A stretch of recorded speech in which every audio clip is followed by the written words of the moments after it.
మంది మాట్లాడేంత వరకు వాళ్ళని ఉంచడం సబబు కాదు కాబట్టి, సో ముందుగా నేను శివన్నతో మొదలు పెడదాం అనుకుంటున్నాను. నిన్నటి వరకు మీరు సీనియర్గా కాదు యాక్చువల్లీ, ఇట్స్ లైక్ యా కొంచెం అలా శివాజీ నుంచి శివన్నగా మారారు ఆయన. చాలు. అందరికీ నమస్కారం. మీడియా మిత్రులకు, పాత్రికేయ సోదరులకు, అలాగే విచ్చేసిన బిగ్ బాస్ కంటెస్టెంట్లందరికీ కూడా, సాటి కంటెస్టెంట్లందరికీ కూడా స్వాగతం, సుస్వాగతం.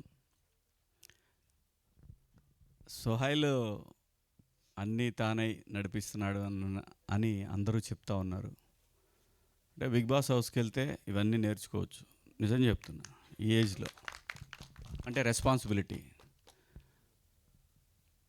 నేను ఎందుకు బిగ్ బాస్ హౌస్ని ప్రేమిస్తానంటే, ఓపిక పట్టడం అలవాటు అవుద్ది. ఇంకా ఓపిక, ఇంకా ఓపిక. సహజంగా వెళ్ళకముందు నేను చాలా అగ్రెసివ్గా ఉండేవాడిని, అందరూ అంటారు. ఎక్కడైనా అన్యాయం జరిగినప్పుడు డెఫినెట్గా అగ్రెసివ్గానే ఉండేవాడిని. కానీ ఇప్పుడు ఆ దృక్పథం కూడా మారిపోయింది. ఇంకా ఓపిక పట్టాలి అంటే, ఓపిక పట్టడం అంటే ఏంటంటే, మనకి లైఫ్లో స్ట్రగుల్స్ వచ్చినప్పుడు ఆవేశపడకుండా, అలాగే పిచ్చి పిచ్చిగా ప్రవర్తించకుండా, మన సహనాన్ని కోల్పోకుండా, మన క్యారెక్టర్ని కోల్పోకుండా ఓపిక పట్టడం అంటే, నువ్వు ఒక ప్రోడక్ట్ చేస్తున్నప్పుడు చాలా హడ్డిల్స్ వస్తాయి. నేను హీరోగా 63 సినిమాలు 64 సినిమాలు నిన్న లెక్కేసా. 64 సినిమాల్లో నేను దాదాపు 50 సినిమాలకి నాది సోహైల్ చేసిన పనే. ఎందుకంటే ఎలాగైనా నిలబడాలి, ఎలాగైనా సరే నిలబడాల్సిందే.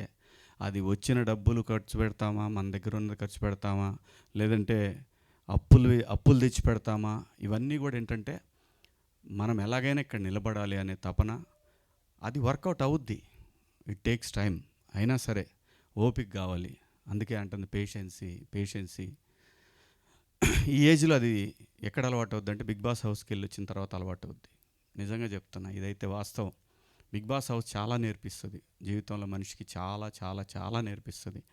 నా వయసుకి నేను ఖచ్చితంగా ఓపిక అనేదాన్ని ఇంకో 10 రెట్లు పెంచుకున్నాను. అలాగే నాకు తెలిసి సోహైల్ ఇలా నిలబడి ఓ ప్రొడ్యూసర్కి నిలబడుతున్నాడంటే ఖచ్చితంగా అది అక్కడ నేర్చుకున్నదే అని నా అభిప్రాయం. ఇది నామినేషన్ వేసుకుంటే వేసుకో, నాకేం ప్రాబ్లం లేదు. సో ఈ సినిమా నాకు తెలిసి వీళ్ళందరూ కూడా ప్రముఖ నిర్మాత గోపి గారు కానివ్వండి, ఆయన మా ముందు తరం మనిషి.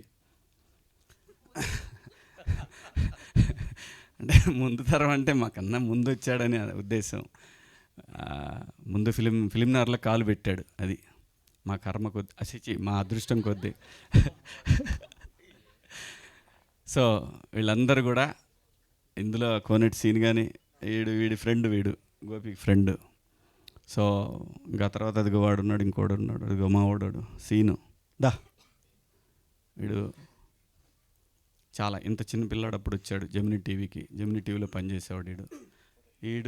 ఈడు నేను ముగ్గురం నమ్మండి నమ్మకపోండి, భోజనానికి కావాలంటే మెస్ ఉండేది. మెస్లో 10 రూపాయలు ఇస్తే, 15 రూపాయలు అయితే మేము ముగ్గురు తినేవాళ్ళం ఆఫీస్లో. ఎందుకంటే మాకు ఎవరు లేరు ఇక్కడ.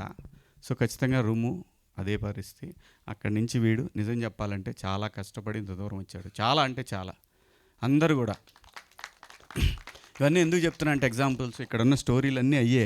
ఏమీ పెద్ద బ్యాక్గ్రౌండ్లు ఉండి, లేదంటే సల్లపిల్లి జమీందారులు, లేదంటే ఇది ఏం లేదు. అందరూ రూపాయి కూడబెట్టుకొని ఇక్కడికి వచ్చి ఎట్లాగైనా సరే నిలబడాలి అనే తపంతో వచ్చారు.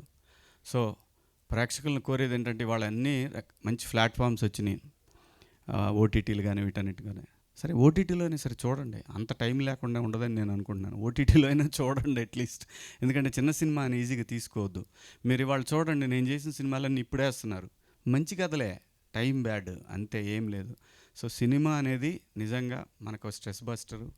ఇక్కడ ఉన్న వాళ్ళందరికీ కూడా ఒక లైఫ్లో ఏదో రకంగా ఎదగాలి, నిలబడాలని చెప్పి హైదరాబాద్ వచ్చి ఫిల్మ్ ఇండస్ట్రీలో నిలబడాలని తపనతోటి పనిచేసేవాళ్ళు ఎవరు కూడా.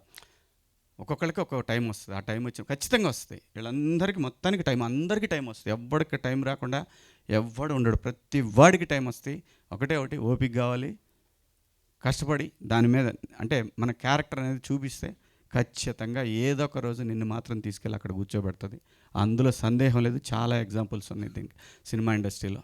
సో అందుకే ఎందుకంటే సోహైల్ గురించి చెప్పడానికి ఇదంతా చెప్తున్నాను. సోహైల్ అనేవాడు నిజంగా తనకు వచ్చినటువంటి అన్ని రెమ్యునరేషన్లు అవి ఇవి ఇంకా కొంతమంది దగ్గర సంతకాలు పెట్టి రిలీజ్కి ఇవన్నీ చేస్తున్నాడు అబ్బాయి. అంటే డెఫినెట్గా ఖచ్చితంగా నిలబడతాడు. సినిమా పట్ల ప్యాషన్ ఉంది, ఎలాగైనా నిలబడాలనే కసి ఉంది. కాబట్టి ప్లీజ్ తనకి మీరందరూ కూడా సపోర్ట్ చేస్తారని ఆశిస్తూ, ముఖ్యంగా మీడియా మిత్రులకు అలాగే సోషల్ మీడియా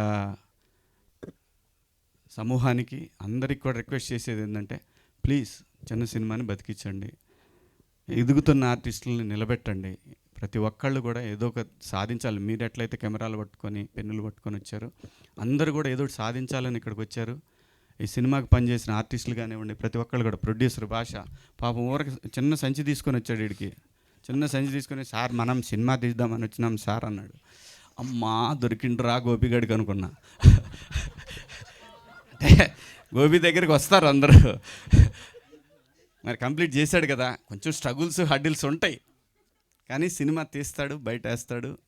అంటే సో భాషాబాయి కూడా పాపం దాదాపు ఇంతకుముందు కొంచెం ఇంత ఉండేది, అది మొత్తం ఈ లెవెల్కి వచ్చింది. రిలీజ్ నాటికి ఏ లెవెల్కి వెళ్ళుద్దో తెలియదు, అది వెళ్ళిద్ది, కానీ ఖచ్చితంగా నిలబడతాడు. నేను ఎందుకనంటే గోపి దగ్గర ఉన్న గుణం అంటే స్క్రిప్ట్ కరెక్ట్గా పట్టుకుంటాడు. అదైతే నిజం. డబ్బులు పట్టుకోపోయినా కానీ స్క్రిప్ట్ మాత్రం పక్కాగా పట్టుకుంటాడు, సందేహం లేదు. స్క్రిప్ట్ జడ్జిమెంట్ మాత్రం తన దగ్గర ఉంది. నాకు తెలిసి వేళ్ల మీద లెక్క పెడితే 2-3 సినిమాలు మిస్ అయినాయేమో, కానీ వాడు చేసిన ఏ సినిమా కూడా ఇంతవరకు మిస్ అవ్వలేదు. ఒక్కడికి దారుణంగా మిస్ అయింది ఏంటంటే నాకే. అది చెప్పుకోకూడదు, దాన్ని వదిలేయండి, ఎందుకు నీ మధ్య కూడా దొరికాను, సరే కానివ్వండి, ఎక్కడ పోతాడు. సో ఇలా అందరూ కూడా కష్టపడి ఎదుగుతున్నవాళ్ళు దయచేసి ప్రతి ఒక్కళ్ళు కూడా సపోర్ట్ చేయండి. ముఖ్యంగా సోహైల్కి నాకు సినిమా మనోడు మొత్తం ఎత్తుకున్నాడని తెలిసిన తర్వాత నిజంగా నేను చాలా టెన్షన్ పడుతున్నా. నాకు తెలుసు ఆ బాధ ఎలా ఉంటుందో.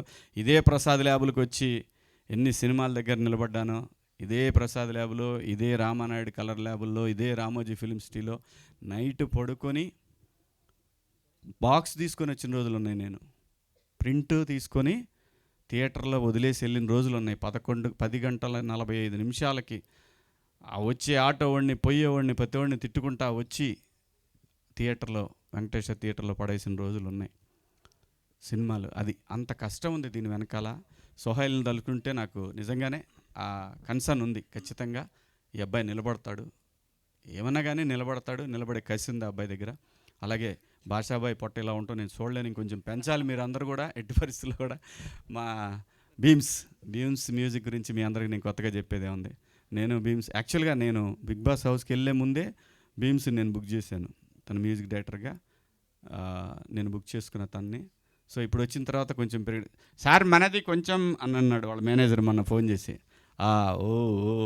ఆగు. అలాగే ఏముందండి, ప్రొడ్యూసర్గా రూపాయి ఇస్తే పావులు వేయటానికి ఎప్పుడు వెనకాడ్డు, ఎవరు కూడా, ఏ ప్రొడ్యూసర్ కూడా వెనకాడ్డు. సో ఈ సినిమా సూపర్ డూపర్ హిట్ అయ్యి భాషాబాయి చూస్తే గెలిచాడు, పొట్ట పైకి లెగవాలి. నేను అదే చూస్తే ఇంకేం చూడను. గెలిచాడు అనేది మీరందరూ గెలిపించాలి.